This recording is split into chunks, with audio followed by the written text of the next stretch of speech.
Assalamualaikum warahmatullahi wabarakatuh. Selamat siang, selamat bergabung di Cek Podcast LPMPP. Bagi Anda yang baru pertama kali mendengarkan, kami ucapkan selamat datang di CPL, gudangnya berita, wawasan, dan edukasi. Sobat CPL, kali ini kita akan membahas topik terkait dengan inovasi pembelajaran, yaitu tentang pembelajaran etnoscience di lingkungan pertanian industrial. Sobat CPL, budaya sebagai wujud kearifan lokal merupakan identitas bagi suatu daerah. Secara umum, local wisdom dapat dimaknai sebagai sesuatu yang dilakukan dan diikuti oleh anggota masyarakatnya. Hampir setiap wilayah mempunyai budaya yang khas dengan keunikan masing-masing. Pengembangan kearifan lokal yang relevan dan kontekstual memiliki arti penting bagi perkembangannya suatu bangsa. Terutama jika dilihat dari sudut pandang ketahanan budaya karena mempunyai arti penting bagi identitas daerah itu sendiri. Salah satu cara yang dapat diterapkan adalah dengan etnoscience, karena etnoscience berhubungan dengan pengetahuan yang berasal dari budaya yang dapat berperan sebagai dasar membangun realitas yang mengedepankan hubungan budaya dengan pengetahuan ilmiah mutakhir. Alhamdulillah hari ini kita kehadiran bintang tamu atau narasumber, yaitu Ibu Dr. Rifati Dina Handayani SPD MSI. Beliau adalah dosen di program studi pendidikan fisika FKIP Universitas Jember. Bagaimana kabarnya Bu Rifati? Oke, alhamdulillah. Mbak Raffi bagaimana? Alhamdulillah sehat. Wah, kelihatan segar sekali nih pakai jilbab pink ya Bu ya. Lagi bahagia. Lagi bahagia mau podcast. Oke, hari ini kita akan banyak ngobrol nih Bu ya, berkaitan dengan etnoscience tadi gitu ya. Nah, jadi mungkin langsung aja nih ya Bu ya ke pertanyaan pertama. Mungkin bisa dijelaskan nih Bu, mungkin masih ada yang belum paham nih apa sih yang dimaksud dengan etnoscience gitu ya, dan bagaimana sih konsep yang diterapkan dalam pembelajaran. Bisa diceritakan Bu? Oke, terima kasih Mbak Raffi. Oke, selamat siang semuanya. Jadi sebenarnya etnoscience itu kita biasa mengenalnya dengan kearifan lokal ya Mbak Raffi. Iya. Cuman kalau kearifan lokal itu mungkin lebih kepada values atau nilai-nilai gotong royong atau nilai-nilai yang ada di masyarakat. Tapi kalau etnoscience itu pada dasarnya adalah bagaimana kita melihat budaya itu secara lebih ilmiah begitu. Bukan hanya sebagai sesuatu yang adat istiadat atau pembiasaan yang ada di masyarakat, tetapi hal-hal yang berkaitan dengan budaya itu coba kita tilik dari segi sisi ilmiahnya. Dari sisi ilmiah. Betul. Wow. Itu esensinya sebenarnya ada di situ. Dari etnoscience. Nah, bagaimana nih Bu cara menerapkan etnoscience tadi dibawa ke dalam pembelajaran? Nah, itu seperti apa Bu modelnya? Oke. Beruntungnya kita itu sekarang ada namanya kurikulum merdeka. Di kurikulum merdeka itu luar biasanya Pak Menteri yang sekarang itu adalah memberikan ruang kepada sekolah ataupun pada guru untuk benar-benar memberikan mereka kebebasan. CP itu tetap tercapai, capaian pembelajaran, tetapi pada versi sekolah masing-masing. Oh, ini adalah poinnya. Ditambah betul. Lagi dengan proyek P5, proyek penguatan profil pelajar Pancasila, di mana di situ ada salah satu item adalah kebinekaan global. Nah, wow, itu adalah benar-benar kaitan yang menurut saya peluang-peluang bagaimana kita menggali budaya, kemudian diperkenalkan kepada anak-anak muda, khususnya para siswa itu benar-benar menjadi sebuah peluang yang ya itu adalah peluang emas, sehingga budaya kita itu benar-benar bukan hanya menjadi sebuah histori, tetapi akan tetap menjadi sesuatu yang konservasi gitu ya, untuk bentuk pemeliharaan seperti itulah kira-kira. Wah, menarik sekali nih kayaknya nih pembelajaran etnoscience tadi disesuaikan dengan budaya yang ada di sekitar sekolah tadi ya Bu ya. Nah, kan berarti menarik sekali gitu. Nah, kira-kira Bu contoh nih ya, mungkin nih kearifan lokal yang relevan dengan pembelajaran etnoscience khususnya di bidang pertanian industrial itu contohnya seperti apa? Mungkin bisa diceritakan sedikit Bu. Ini sedikit pengalaman kemarin, termasuk bagian dari riset saya Mbak Raffi. Nah, jadi karena saya sendiri bidangnya di fisika, begitu di Jember itu sebenarnya terkenal sebagai kota tembakau, gitu kan? Kota tembakau. Dan kita tahu di sepanjang daerah Sukowono ataupun Ajung itu banyak sekali gudang-gudang tembakau Mbak Raffi. Kalau kita lihat, kalau kita lihat, ketika saya bertanya kepada siswa, kalian tahu nggak itu gudang apa? Ya, gudang tembakau. Namanya apa? tidak tahu. Oh. Itu gimana? Padahal kita nge-brand gitu ya. Iya. Jember kota tembakau sampai punya tarian betul. gitu. Nah, Padahal siswanya nggak ngerti itu gudang apa. Gak paham ternyata. Gudang apa, ngertinya gudang tembakau gitu. Iya, gitu aja ya. Akhirnya saya beritahu itu adalah namanya gudang atak. Nah, ketika saya bertanya kembali, tahu nggak kira-kira itu fungsinya untuk apa? Ya untuk tembakau, Bu. Gitu. Gitu. Akhirnya kita berinisiatif. Pada dasarnya dari satu gudang saja gitu ya. Kalau kita lihat gudang itu kan berfungsi sebagai tempat pengeringan tembakau. Di situ secara ilmiah itu ada 2 proses pengeringan gitu ya. Ada air curing dengan memanfaatkan sirkulasi udara di siang hari secara alamiah, dan malam hari namanya fire cure dengan menggunakan proses pengasapan. Nah, itu untuk materi SMP masuk di dalam konsep konveksi. Nah, itu ada materinya, itu ada proses transfer panas, ada konduksi, konveksi, dan radiasi. Nah, sebenarnya disinilah peran kita untuk wilayah-wilayah yang berkaitan dengan pertanian industrial, konteksnya tadi gudang atak. Sebagai guru kita bisa menginsert itu, mengajarkan bahwa ketika mengajarkan konten materi sains, jangan hanya yang sifatnya tentang lab-lab saja. Nah, betul. Tapi ada loh implementasinya. Gudang atak itu adalah sebuah gudang yang berfungsi untuk pengeringan tembakau dengan memanfaatkan aliran udara. Wah. Aliran udara apa? Konveksi. Ada di dalam materi sains. Seperti itu. Bahkan menarik. Mungkin kalau di matematika strukturnya, bangunannya itu ada ukurannya. Nah, itu bisa masuk ke dalam matematika. Seperti itu. Jadi itu adalah contoh-contoh nyata terkait dengan implementasi yang sudah kita kaji. Bahkan kalau dalam sekarang yang kekinian itu ada STEM ya Mbak Raffi. Iya, ada STEM. Ada STEM. Kemarin kita coba di Sukowono itu, saya sedang ada riset, kita mencoba bagaimana siswa yang di wilayah Sukowono SMA, mereka bisa membuat sebuah desain gudang tembakau gitu ya. Bagaimana proses mengeringkan tembakau itu, mereka harus bisa membuat desain gitu ya. Jadi ada fase engineeringnya, ada mendesainnya betul, di situ. Ada mendesain. Sehingga STEM itu bukan hanya yang sifatnya robotik, tapi ada juga STEM tapi versi kearifan lokal. Dan itu nyambung dengan kehidupan siswa. Nah, kan kontekstual banget. Jadi mereka lebih bermakna belajarnya gitu ya, Bu ya. Betul. Wah, cocok. Nah, apalagi pertanian industrial ini kan sangat erat kaitannya dengan visi misi yang ada di Universitas Jember gitu ya, Bu ya. Nah, ternyata pertanian industrial itu yang ada di sekitar ini tadi aja yang diambil ya, Bu. Contohnya misalkan kayak tembakau. Bahkan kopi roasting, proses kopi roasting itu bisa masuk di dalam sains. Wah. Gitu. Itu banyak sekali.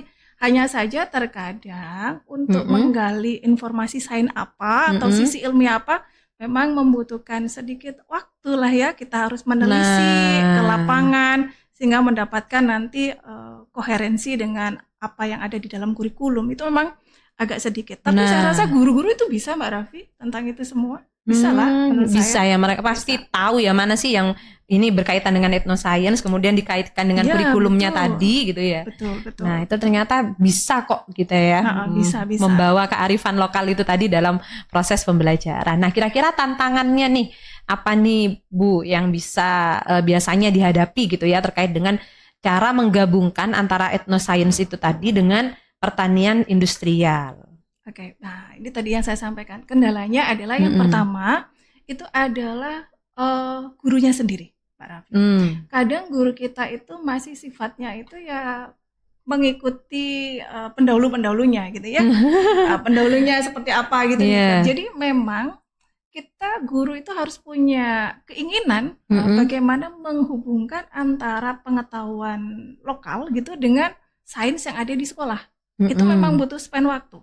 Pertama harus menganalisis kurikulum dulu, jelas itu CP-nya apa, kemudian kondisi siswa seperti apa, pengetahuannya apa, baru nanti dicari irisannya, pengetahuan lokal dengan sains ini, irisan ini yang akan kita ajarkan ke siswa. Itu pasti tantangan tersendiri bagi guru. Terus yang kedua itu adalah sumber belajar, Mbak Raffi, khususnya di sini adalah buku. Bukunya itu memang kalau kita lihat itu jarang sekali ya yang memuat hal-hal seperti itu. Makanya ini adalah peluang bagi teman-teman terutama di bidang pendidikan begitu untuk mengembangkan berbagai jenis bahan ajar yang benar-benar support bagi guru, sehingga guru agak terbantu. Kita sebagai sumber informasi lah gitu ya, Bu, jadi sementara. Karena guru kalau dosen kan memang qualified di bidang itu ya untuk mencari kontennya, maka disinilah menurut saya peran perguruan tinggi gitu ya, ada kolaborasi yang apik lah gitu. Jadi kendalanya di situ, sumber belajar itu yang benar-benar terbatas dan informannya juga kadang terbatas, Mbak Raffi. Kadang kalau ditanya pekerja, ya sudah dari sananya begitu, gitu. Karena pengetahuan itu memang sifatnya oral dan sebuah pembiasaan. Iya. Itu tantangan tersendiri. Itu yang memang cukup menantang gitu ya, ketika ingin mengimplementasikan itu di dalam pembelajaran. Nah, itu tadi pembelajaran yang ada di sekolah tadi ya. Nah, kalau misalkan untuk mendukung visi misi dari Universitas Jember itu tadi yang berkaitan dengan pertanian industrial, ada tidak tuh Bu yang dibawa ke kampus gitu atau di proses pembelajaran yang ada untuk mahasiswa?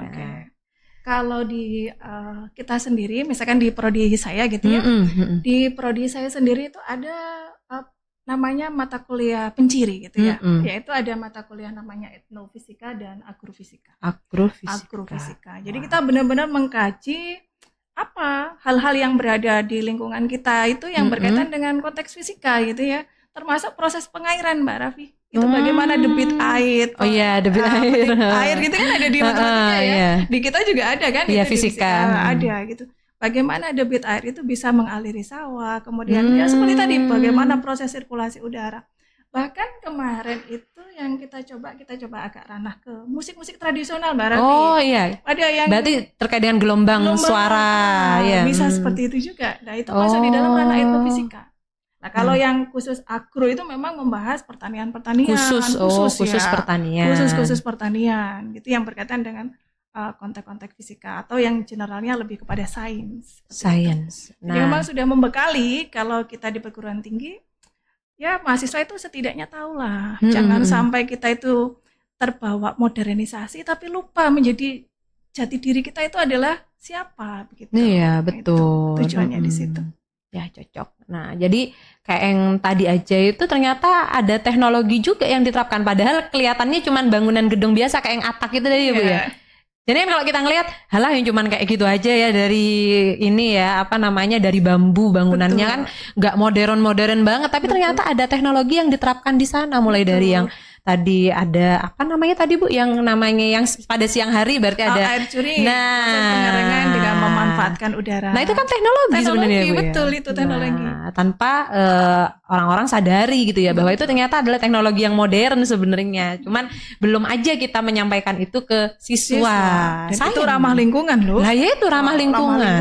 Nah, kan sayang ya Bu ya kalau itu tidak dikenalkan. Nah, cocok berarti memang harus ada pembelajaran seperti ini nih, sangat bagus sekali kalau bisa dibawa ke sekolah apalagi dikaitkan dengan ilmu sains tadi. Nah, berarti terkait dengan etnofisika tadi berarti ada tidak Bu nih tugas akhir yang di mahasiswa nih yang berkaitan dengan etnofisika, agrofisika itu udah banyak atau bagaimana Bu?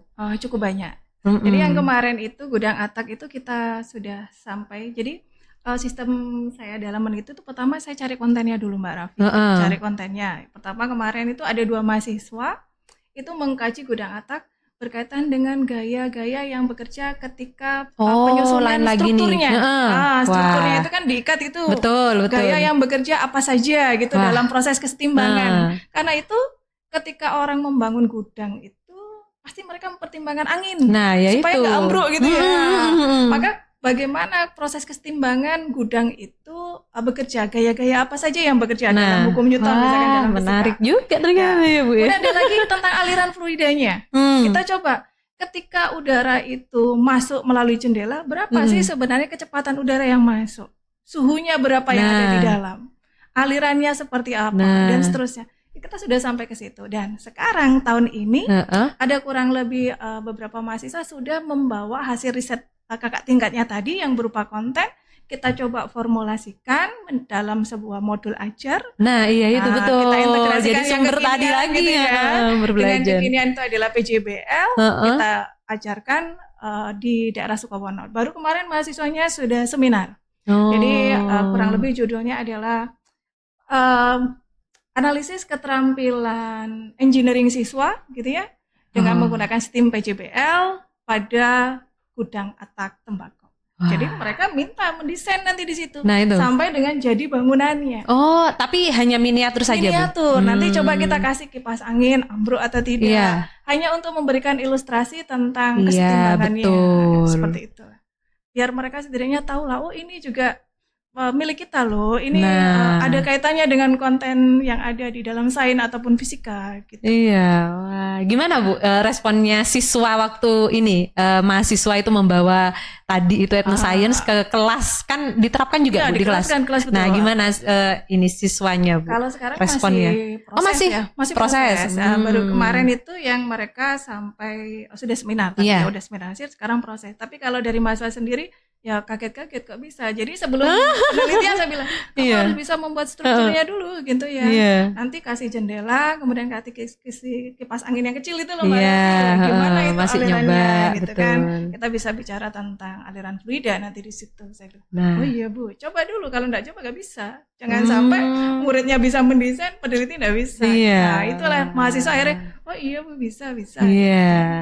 Wah, luar biasa sekali, ternyata bisa tuh ya. Tadi itu selain tadi mendukung visi misi yang ada di Universitas Jember ya berkaitan dengan pertanian industrial, juga bisa membawa kearifan lokal di dalam pembelajaran. Wah, ini kan berarti komplit sekali ya Bu ya, yang berkaitan dengan etnoscience di bidang pertanian industrial.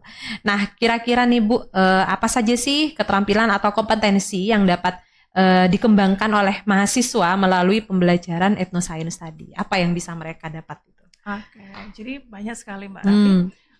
Yang paling saya tekankan itu adalah berkaitan dengan ini ya, setidaknya kompetensi berkaitan dengan mencintai kearifan atau budaya lokal, itu menurut saya yang paling esensi. Jadi harus cinta dulu kepada budayanya, karena jujur saja awal kita mencoba untuk menggali atau berkecimpung bidang ini adalah keprihatinan bahwa anak-anak muda itu lupa pada identitasnya. Jadi mereka lebih ke barat-baratan, Korea-Koreaan lah mungkin. Lupa ini apa, itu apa. Jadi kompetensi yang saya harapkan yang paling utama adalah kalian harus benar-benar cinta pada kearifan lokal atau budaya kalian. Itu nomor satu. Kalau yang lain-lain misalkan kompetensi tentang kontennya itu hampir semuanya sudah ada gitu ya. Tapi yang membedakan itu adalah cinta dulu lah, bukan cintai produk-produk Indonesia ya, tapi cintai budaya lokal.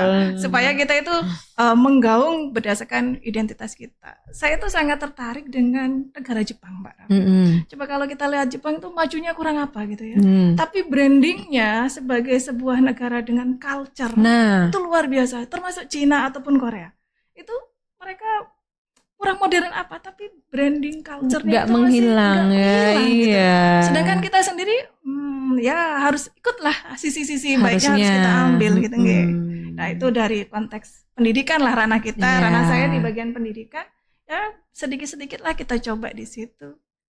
Itulah kira-kira Mbak Raffi kurang lebihnya. Iya. Nah, etnoscience tadi itu apakah harus selalu ada peran teknologi nih Bu untuk mengenalkan etnoscience tadi? Apa cukup dari hal-hal yang sederhana yang ada di lingkungan sekitar atau seperti apa nih? Oke. Sebenarnya tidak harus dengan teknologi ya. Kalau memang ada ya alhamdulillah, tapi tidak harus sebenarnya.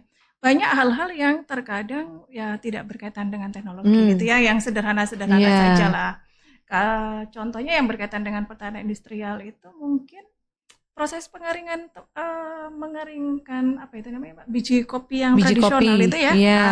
Itu kan kita bisa mengajarkan kepada siswa tentang intensitas cahaya matahari gitu ya. Itu dan tidak membutuhkan teknologi yang begitu kan hanya dijemur di bawah, tapi setidaknya mereka paham bahwa proses penjemuran itu berfungsi untuk mengurangi kadar air. Itu kan adalah sisi ilmiah gitu. Dan itu yang terkadang di perguruan tinggi mungkin sudah bagus ya, tapi ke sekolah membawa ke ranah siswa yang ada di sekolah itu yang memang menjadi PR besar bagi kita. Supaya yang muda ini adalah generasi kita ini. Nah, ya itu dari mahasiswa itu tadi mungkin ya Bu yang bisa membawa langsung nanti ke sekolah-sekolah. Cuman kekurangannya masih dari sumber belajar tadi. Nah, berarti harus membuat sumber belajar nih kayaknya gitu Bu. Kayaknya begitu nih. Proyek Itu terbaru lagi adalah kita mereka sumber kerjakan lah, belajar. pelan-pelan gitu ya. Iya, pelan-pelan. Oke, nah tadi sudah banyak sekali ya Bu yang kita ulas gitu ya berkaitan dengan ethnoscience khususnya yang di bidang pertanian industrial. Nah, mungkin ini pertanyaan terakhir nih Bu, kira-kira apa sih Bu pesan dari Bu Rifati sendiri gitu ya, baik itu untuk mahasiswa ataupun guru sebagai pendidik yang ingin mengembangkan pendekatan ethnoscience tadi dalam konteks pertanian industrial khususnya di pembelajaran. Mungkin bisa disampaikan Bu. Oke, untuk guru terutama mungkin Mbak. Iya, Ya, untuk guru itu mari bersama-sama kita apa ya, berikan kesempatan kepada anak-anak kita itu untuk mempelajari kearifan lokal di wilayah kita sendiri. Terkadang modernisasi itu penting, akan tetapi kehilangan jati diri itu jauh, jangan sampai terjadi gitu ya, itu jauh lebih penting. Kearifan lokal kita itu adalah penciri khas dari bangsa Indonesia gitu, dengan berbagai ragam culture dan sebagainya. Jadi bagi guru, mari belajar bersama untuk kembali membuat sains itu menjadi lebih menyenangkan, bukan hanya image laboratorium, tetapi lebih kepada hakikat sains, yaitu adalah bicara tentang alam dan segala fenomenanya. Wah, dan untuk adik-adik mahasiswa, yuk kita mulai mengembangkan bahan ajar gitu ya, karena guru-guru mungkin sudah mulai banyak pekerjaannya. Nah, ini adalah kesempatannya adik-adik mahasiswa ini membantulah gitu ya dengan riset-riset sederhana, kemudian dibentuk atau dibukukan dalam bentuk bahan-bahan ajar. Kemudian nanti kita kolaborasi dengan sekolah sehingga benar-benar valid dan sesuai dengan capaian pembelajaran yang ada di sekolah. Kurang lebihnya itu kira-kira Mbak Raffi. Wah, terima kasih sekali Bu Rifati atas ilmu yang sudah diberikan untuk hari ini. Terima kasih juga sudah hadir di CPL. Nanti mungkin kita bisa menarik sekali tuh Bu tadi kayaknya yang ada miniatur tadi, kemudian kita mensimulasikan. Mungkin kalau sudah jadi nanti mungkin bisa didemokan juga di Cek Podcast LPMPP. Jadi guru bisa melihat secara langsung, oh modelnya yang kayak gitu yang dimaksud dan seterusnya. Nanti mungkin kita bisa cerita lebih lanjut lagi gitu ya Bu Rifati ya. Nanti siap ya Bu ya untuk diundang kembali. Aman gitu ya. Insya Allah dalam segera ini penelitiannya. Wah, luar biasa. Baik, terima kasih untuk Sobat CPL. Demikianlah episode kita hari ini tentang pembelajaran ethnoscience di lingkungan pertanian industrial. Kami berharap diskusi ini telah memberikan wawasan baru tentang bagaimana kearifan lokal dan teknologi dapat berkolaborasi untuk menciptakan pertanian yang lebih berkelanjutan dan inovatif. Ethnoscience bukan hanya tentang menghargai tradisi, tetapi juga bagaimana kita dapat memanfaatkan pengetahuan lokal untuk menghadapi tantangan modern di bidang pertanian industrial. Saya akhiri dengan pantun seperti biasa, penjahit benang di dalam peti. Ibu Tuti menjahit kebaya. Saya pamit untuk undur diri. Terima kasih atas perhatiannya. Wassalamualaikum warahmatullahi wabarakatuh. Jangan lupa tinggalkan like, komen, dan subscribe Cek Podcast LPMPP. Berita, wawasan, dan edukasi. Terima kasih.